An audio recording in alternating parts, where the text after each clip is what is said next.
Moving Iron Podcast is proud to be part of the Global Ag Network. The network is live, so check out globalagnetwork.com for more details and updates. Now on to the show. Moving iron in the 21st century. Hard-working people working hard for you and me. Moving iron time and time again. Through the years you'll find us here. Moving iron. Hello and welcome to Moving Iron Podcast number 141. Today my guest is Craig Rupp of Sabanto. And Sabanto is a company that I found on the internet, just kind of messing around one day, came across it and wanted to get more information on it, kind of started reading about it, and they were doing some pretty neat stuff. So I reached out to Craig and asked him if he wanted to be on the podcast, and he was gracious enough to be on there. So Craig, welcome to the show. Thank you, Casey. All right, man. I'm pretty excited about this. Autonomous vehicles and machine automation and those kind of things are all something that I'm really excited about the future of agriculture and what it looks like. And I'm a firm believer that as far as automation goes and as far as autonomous vehicles go, agriculture I think will lead the way in the world industry, just because of a number of things when it comes to on-farm labor and the size of farms and the amount of food that we're trying to extract from every acre of ground that we plant worldwide. That being exact and being efficient is getting to be a bigger and bigger deal. So, Craig, why don't you tell me about yourself, and why don't you tell me a little bit about Sabanto? Okay, myself. I grew up in northwest Iowa on a farm, and when I graduated high school, my older brother farmed, and I decided that farming wasn't for me. So I went and got an electrical engineering degree from Iowa State. Then I went to Chicago and worked in the wireless industry for quite a long time, almost 20 years of my career, working primarily in cellular, doing a lot of signal processing, hardware development for the cellular market. And then I moved back to Iowa and worked for John Deere and developed the Starfire receiver and Green Star display.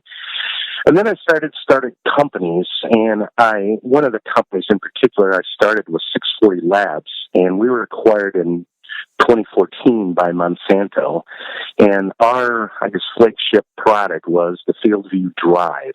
So the drive that interfaces with FieldView, the cab app, I was the guy behind that.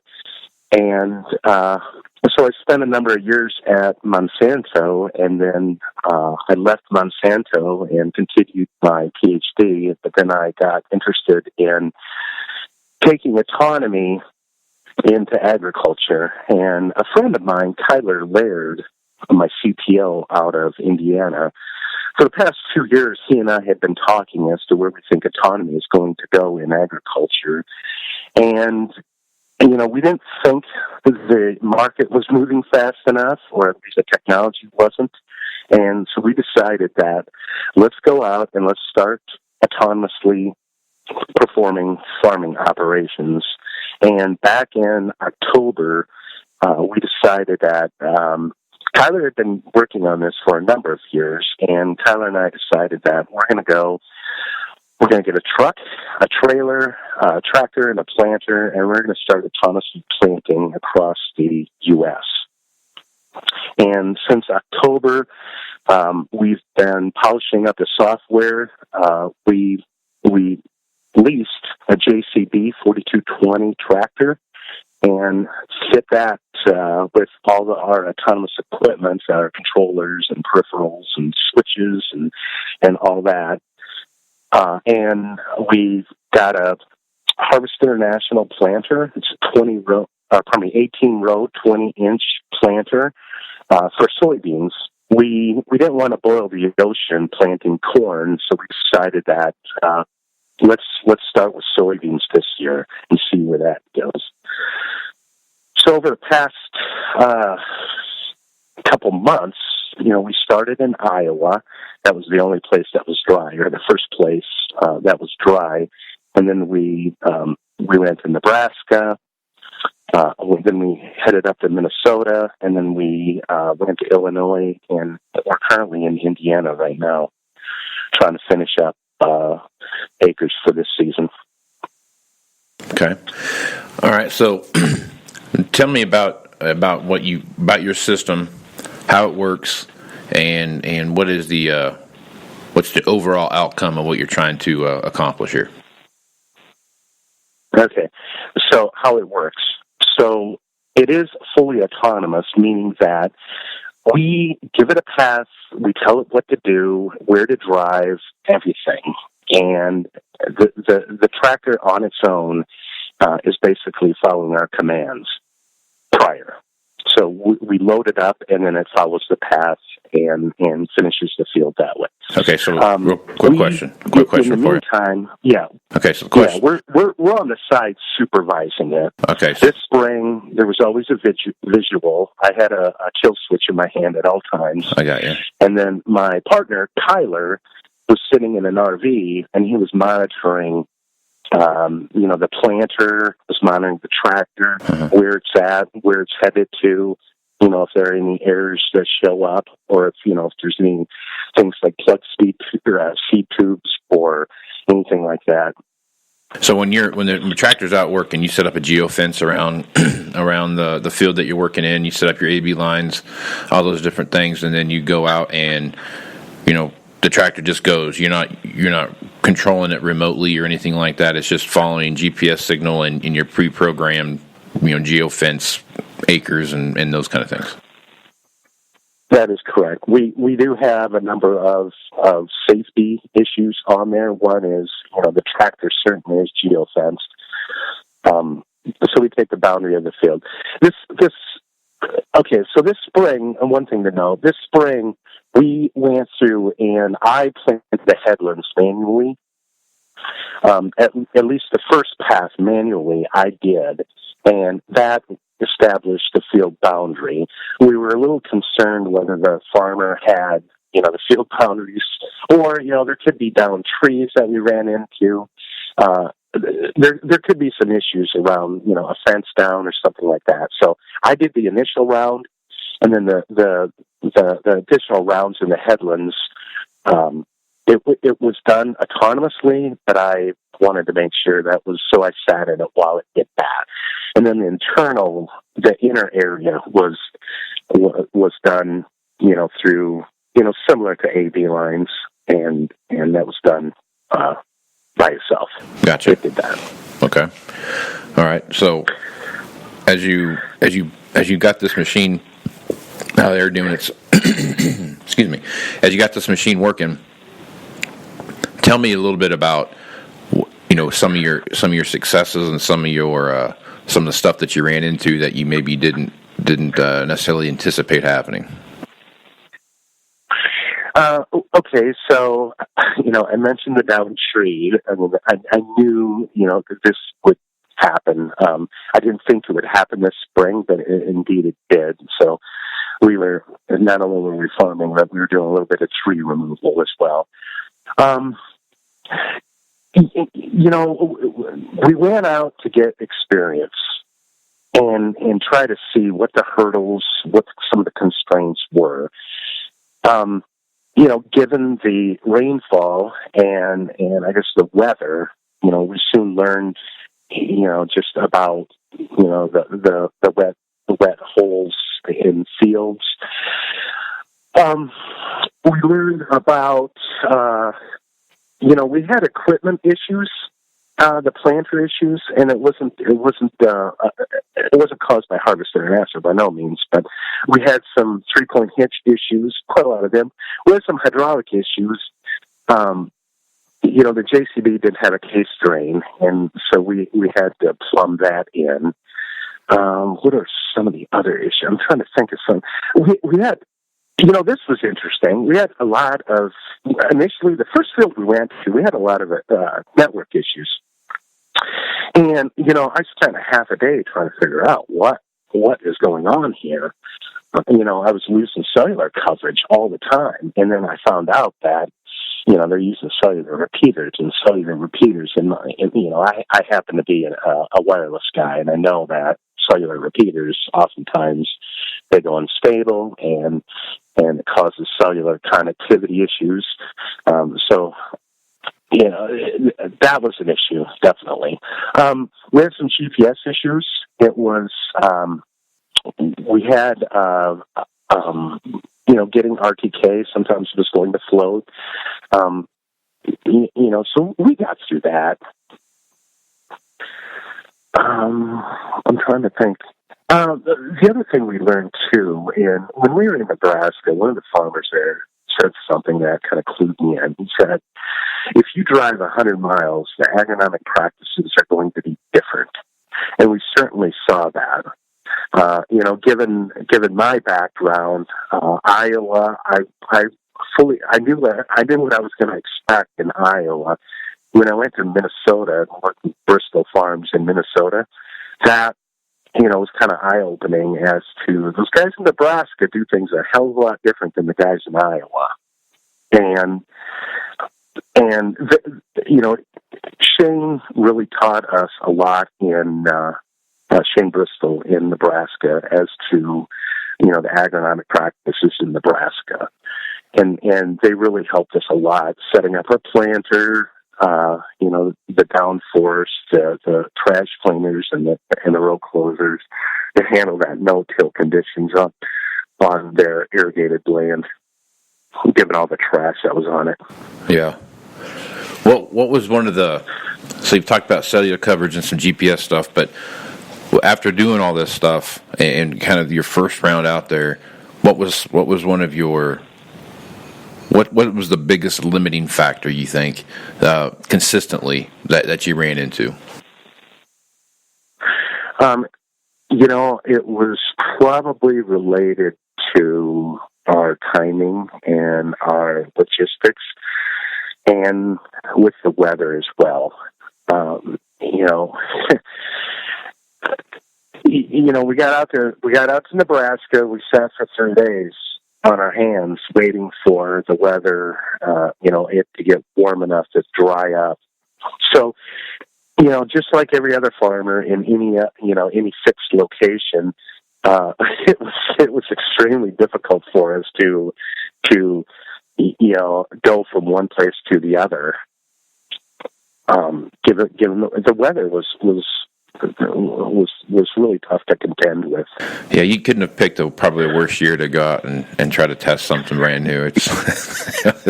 You had about every possible problem you could come up with here.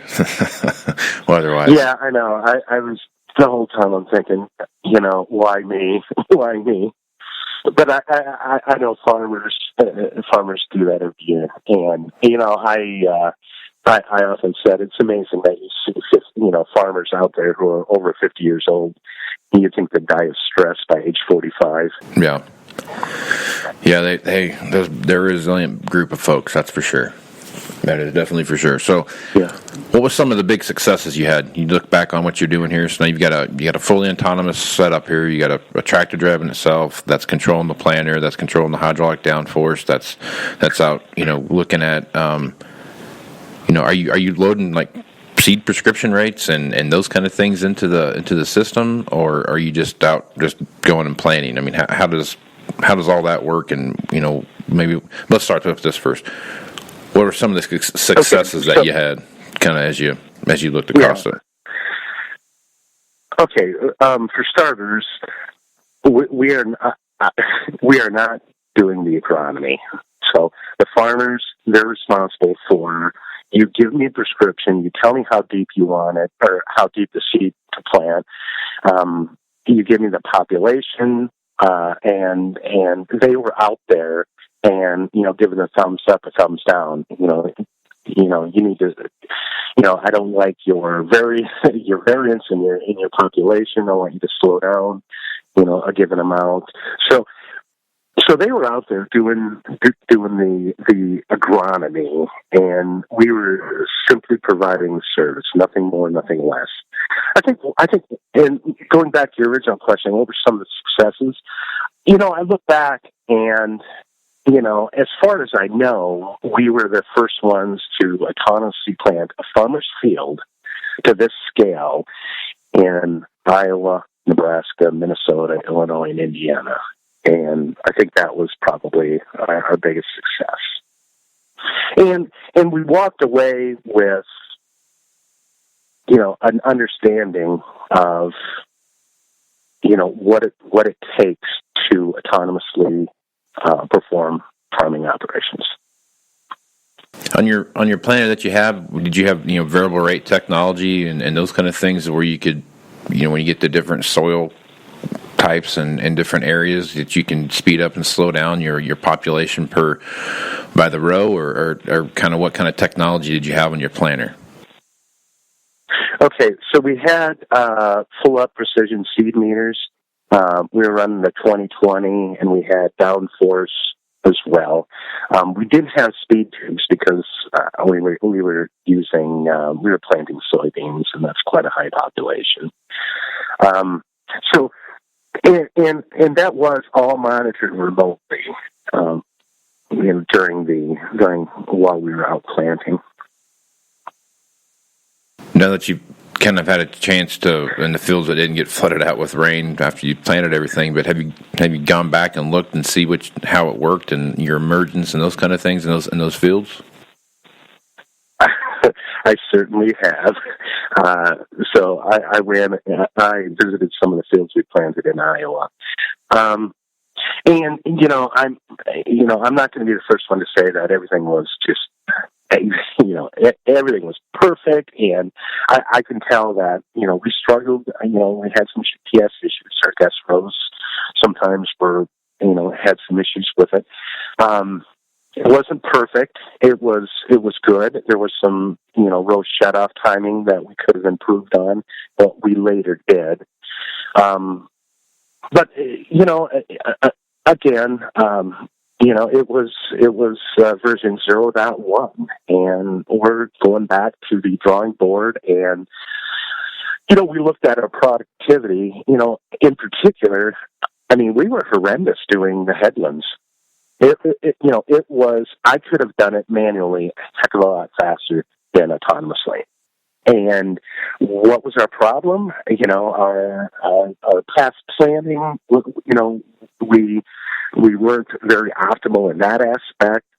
So, again, version 0.1, we're going to go back and we're going to fine tune and improve and try to make it a lot more efficient and optimal. Right on. Okay, so this is the other thing that I found very interesting about about your approach to this and how you did it. You didn't necessarily try to go out and reinvent the wheel, even though you are trying to make a tractor and a planter work by itself and with no human interaction other than just some monitoring. But you took off-the-shelf stuff to make it work. So talk about that a little bit and how that system, those systems you kind of put together into one giant soup bowl and made it work. Yeah. Okay. Throughout my career, there was always this saying that engineers hated. If you called someone and not invented here, then everything had to be developed under your watch. I'm really not that type of guy. There are technologies out there that are certainly viable. And if I look at like a tractor, for example, I'm not going to redesign a tractor.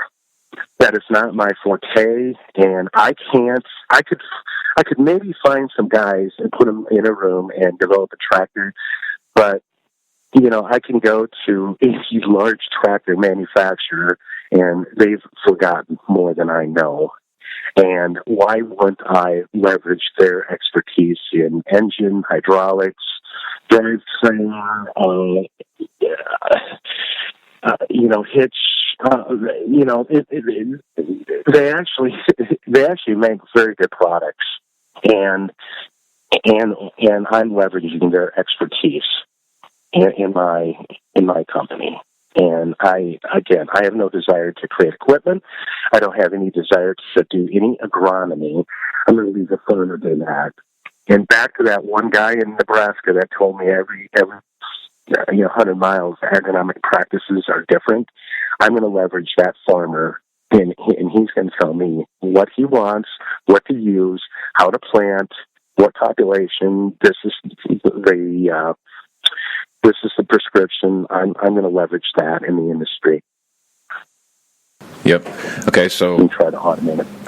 Right. Okay, so now, like I said earlier, I think this is one of those things where we are absolutely, I think we're on the cusp of it, right? I think we're all the different technologies that are out there, whether it's John Deere's technology or Trimble technology or whoever it is that's out there that is really pushing this envelope on autonomy and GPS signals and all the stuff that goes along with it. Excuse me. All the stuff that goes along with it. We've had the ability for tractors to drive themselves for 20 years, right? I mean, it's not like this is anything new. We just have never really flipped that switch to go into that whole kind of broad spectrum, we're going to set up a geofence and hope the tractor doesn't go through it type of thing, right? Yes. I feel like that we are 3 to 5 years away from that being a very mainstream part of agriculture. What's your opinion of that? And am I crazy? Am I going nuts here? I mean, what's your opinion? What's your, I guess, broad-based spectrum here of the future of autonomy and automation in agriculture? Well, I agree. It's 3 to 5 years out there. I always thought agriculture, believe it or not, is one of the most technically advanced industries out there. If you look at, for example, GPS, auto steer guidance, and you see what's going on in the automotive market. I tell people, well, farmers have been doing this for 20 years, and a lot of people outside of agriculture have no idea as to the technology and how farming uses GPS, relies on it today. And if you look, that kind of took off extremely fast. I mean, it didn't evolve over 20 years. It was, it evolved in a lot less time. So farmers in agriculture, they embrace technology more than I think people believe. And so your 3 to 5 years, I would agree on that. And I didn't think it was moving fast enough. And there's certainly technology that's off the shelf that can facilitate it. And I wanted to, Tyler and I, my partner and I wanted to accelerate it and go out and start autonomously performing farming operations. Of the farmers that you came across in those fields that you worked, how many of them were more interested to see if it was going to work, or how many of them had an actual business interest in what you were doing? Well, I started to see a trend.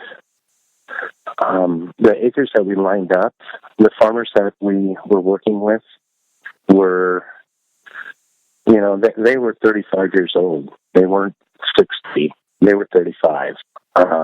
And they were the guys that they embraced technology. They were the guys that were configuring the GPS, keeping all the data, analyzing the data, looking at the equipment, making sure all the AV lines are in all the equipment. They were essentially the IT department for the farming operations, and those are the guys that are pushing agriculture or technology into agriculture, and they certainly welcomed autonomy in agriculture. And I'm seeing the exact same thing. I mean, it's that generation that's coming in. Like I work on the equipment side of the business, so excuse me. I work on the equipment side of the business, and the 20-somethings coming out of college, and then the 30-somethings that are kind of stepping up to take over the next generation, take over the farm or whatever it is. They are all looking for, what's the easiest way for me to do this with the most efficiency, but it's also going to drive the most dollars to the bottom line. Now, not to say that previous generations weren't doing that, but they're really utilizing technology, whether it's buying equipment on the internet or looking at the how eBay kind of evolved everything into what we see now in these online auctions and those kind of things, and they're not afraid to go buy something sight unseen and those kind of things. It's really changing, and it's rapidly changing. And guys in the business that I'm in, it's something that we have to stay on top of and always be thinking, what's the next best thing out there? What's the next kind of evolution that we see happening? How many of those folks did you talk to that you worked with that said, come back next year and after you've kind of done some tweaks and stuff like that, and let's see about putting it on my equipment and see if we can't make it work that way? Yeah. So the farmers that we work with this spring, we're going to be visiting them either this fall or next spring to continue a relationship and trying to optimize their farming operations as well. So it's going to be ongoing, and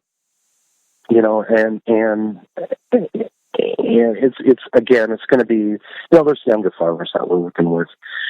They like to push the envelope, and they embrace technology. So we're going to continue relationships with those guys. Yeah.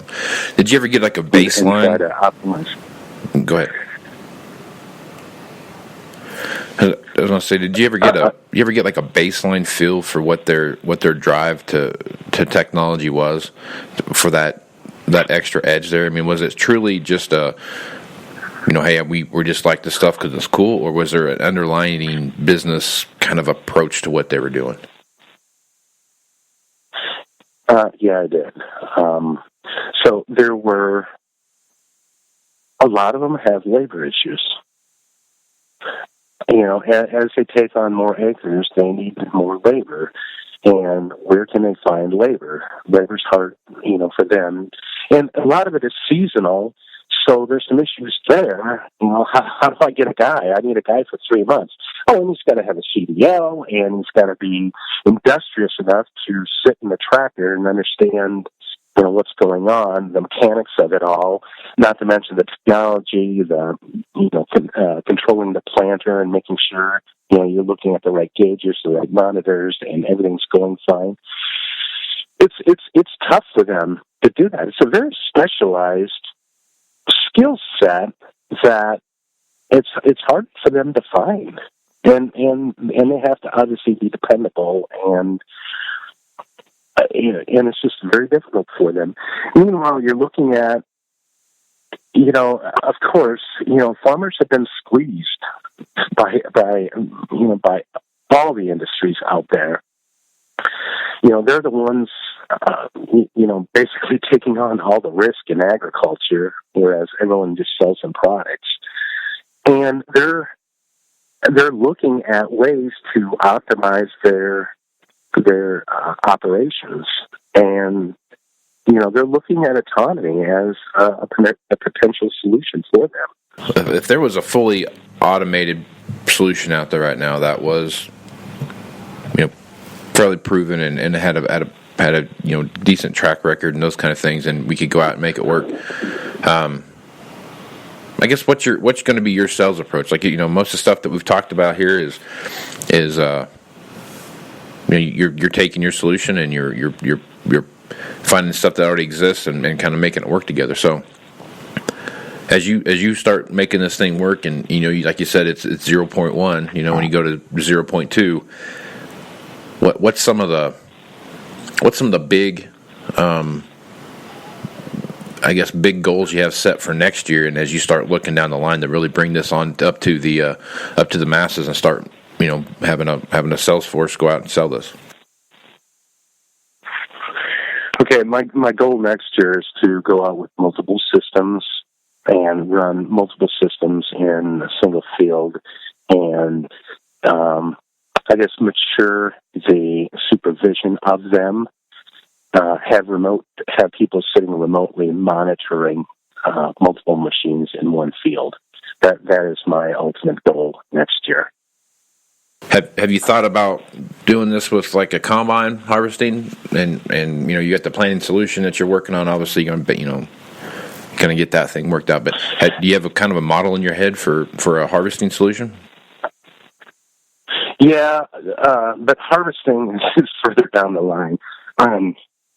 Harvesting's hard, and there are certainly companies out there that are doing they're automating grain carts, and I applaud that. I applaud that. Taking on that, because that is also there's a labor issue with getting people to do grain carts. The actual combine, the harvester, automating that, and making it fully autonomous. The one issue that you have to contend with is there's so much product coming out of the field, and that's the real, I guess. The problem is, a guy's getting 200, 300 bushels or 250 bushels per acre. I mean, all that product is coming out, and then there's the trucking problem, and so we put some thought into it, as to where when will we try to crack that? That's going to be years. That's years from now. Our plans are we've done planting. I want to do maybe some applications and some tillage later this year, perhaps. We're kind of formulating the plan right now. We're going to be done planting in probably a week to 2 weeks, and then we'll probably go back to the drawing board and what next. What can we do that would further drive autonomy in agriculture. That's to your point there with the harvesting. Anything that I've read so far about autonomy has always revolved around either the planting or the tillage side and the grain cart application that you talked about. There was Smart Ag and those kind of folks out there doing that. But the harvesting side of it's always the one side that is more. The combine in a lot of instances have become it's more of a control center where it's going to control everything around it, but it's still going to be a manned vehicle. And it sounds like that's more of the kind of step one, phase one type of autonomy that we're going to be looking at. Yeah, I think it might start off just being remotely controlled, and then trying to automate it as much as possible. Yep. This is a fascinating subject, and it's one of those ones that I just love talking about because, like I said,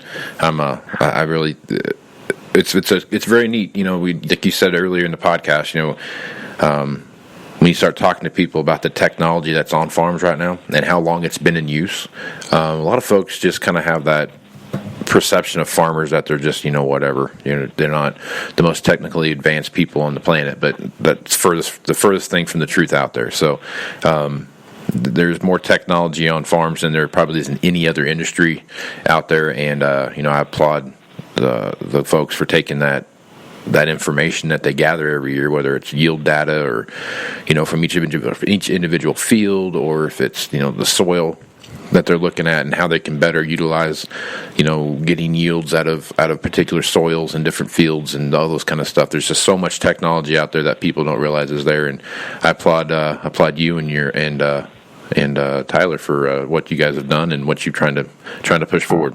Oh yeah, totally agree. Yeah, I always.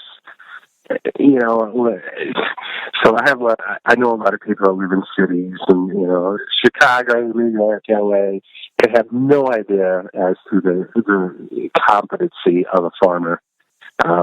It is, those guys are definitely ahead of the average person in terms of competency, and they're industrious. Every farmer I know, what they're capable of doing, fixing their implements. Something happens, and they have to think right now: how am I going to get this fixed so I can plant my field, so I can harvest? If I can get through this season, what do I do? They're really ingenious people, And I don't think the general public has any idea as to the level of their knowledge and their ability to learn and adapt technology. Yeah. Yep, that is definitely true. They think quick on their feet, and they're able to move things forward pretty rapidly. So hats off to the American farmer. Well, Craig, I really appreciate you being on the podcast, man. And if folks wanted to reach out to you and ask you questions about what you have going on, how would they do that? Okay, so you can go to our website at www.sabantoag.com, SABANTOAG.com, or you can email me at craig.rupp@sabantoag.com, CRAIG.RUPP@sabantoag.com. Well, Craig, thanks for being on, man, and we'll catch you down the road. All right. Well, thank you very much, Casey. I appreciate it. Thanks for listening to this edition of the Moving Iron Podcast, now part of the Global Ag Network. If you'd like to continue any of these conversations, you can hit me up on Facebook, Twitter, or Instagram at Moving Iron LLC. You can also send me an email at movingironpodcast@movingironpodcast.com. You can also visit the Moving Iron Podcast YouTube channel and watch Market Roundup with Chip Millinger, Sean Hackett, and Angie Setzer. Also, Tax News with Glenn Birnbaum. Please visit movingironllc.com. Here you can find information, details, and updates for the 2019 Moving Iron Summit in Nashville, Tennessee. If you'd like to support the podcast, you can leave a review and subscribe at iTunes, Google Play, Stitcher Radio, TuneIn Radio, SoundCloud, and globalagnetwork.com. So until next time, let's go move some iron. This is Casey Seymour. Out. Moving higher in the 21st century.